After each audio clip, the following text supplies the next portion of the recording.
So the question is, well, if you say proliferation is not enough, putting a lot of little satellites not enough, how should we defend it? Now, this I did with Henry on this. So basically, the two things I can talk more about.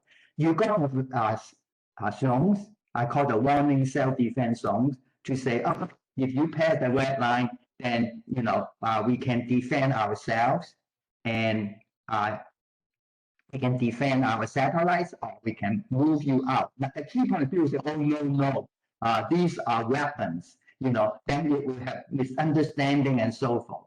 So that's why we need the zone to tell people that when you get in, we got to take action. And number two, you can do it in a very gentle way to get it out. You can escort them out.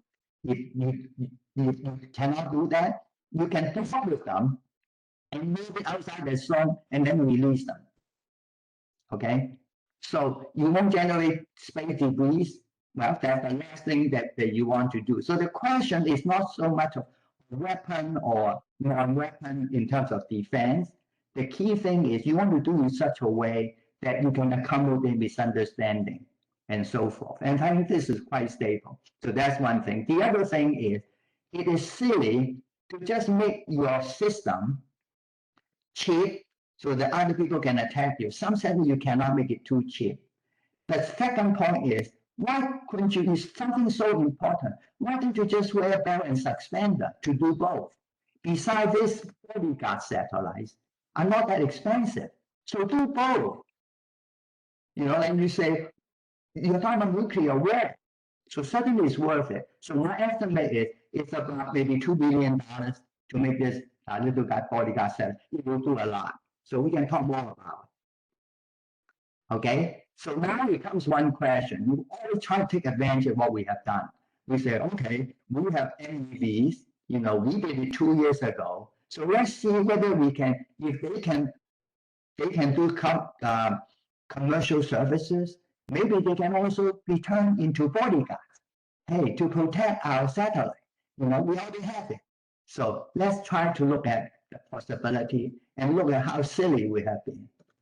Okay, so let's go to the next slide.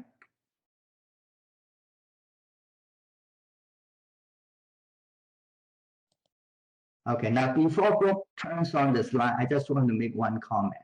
So number one, I have the full-length video, 4 minutes at the end. So if you want to watch it, you can certainly watch it. But this is very short, but it only want to show one thing. It shows national government 2 years ago, not 2 years ago, 2020. Yeah, that's 2 years ago.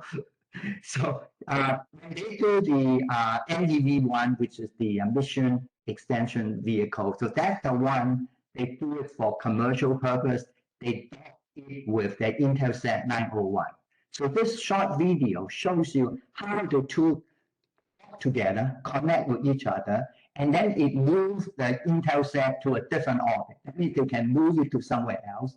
But more importantly, it does not damage the Intelsat 901. So imagine China can use the same thing to talk with our satellite and the early warning set, move it to the wrong place, and then release it. Okay? So now let's watch this short clip. Well, can you turn on the video?